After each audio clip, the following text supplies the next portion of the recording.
एकनाथ शिंदे यांनी मुख्यमंत्री पदावर राहावं असं मंत्री उदय सामंत यांनी म्हटलेलं आहे। लोकशाहीवर त्यांनी ही प्रतिक्रिया दिली आहे। शिंदे सीएम व्हावेत असं शिवसैनिक म्हणून इच्छा असल्याचं उदय सामंत यांनी म्हटलेलं आहे। तर शिवसेनेमध्ये फूट पडल्यानंतर मवियाचं सरकार पडल्यानंतर शिंदे हे मुख्यमंत्री झालेले होते महायुतीचं सरकार आल्यानंतर, आणि त्याचप्रमाणे आताही शिंदेंनी मुख्यमंत्री व्हावं। आता जेव्हा भाजपला सगळ्यात जास्त जागा मिळाल्या आहेत, 130 पेक्षा जास्त जागा भाजपनं जिंकलेल्या आहेत आणि शिंदेंच्या शिवसेनेला सुद्धा चांगल्या जागा मिळाल्याचं पाहायला मिळते। या पार्श्वभूमीवर आता मंत्री उदय सामंत जे महायुती सरकारच्या काळामध्ये मंत्री राहिले आहेत त्यांनी आपली इच्छा बोलून दाखवली आहे। लोकशाही मराठीशी बोलताना त्यांनी शिंदे हे सीएम व्हावेत शिवसैनिक म्हणून इच्छा असल्याचं म्हटलं।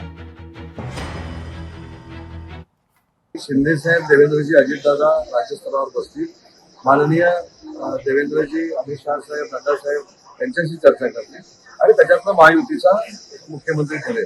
तर मी शिवसेनेमध्ये काम करतो, माननीय एकनाथ शिंदे साहेबांच्या नेतृत्वाखाली मी काम करतो, त्याच्यामुळे ऑब्व्हियसली एकनाथ शिंदे साहेबच व्हावे ही माझी प्रामाणिकपणाची इच्छा आहे।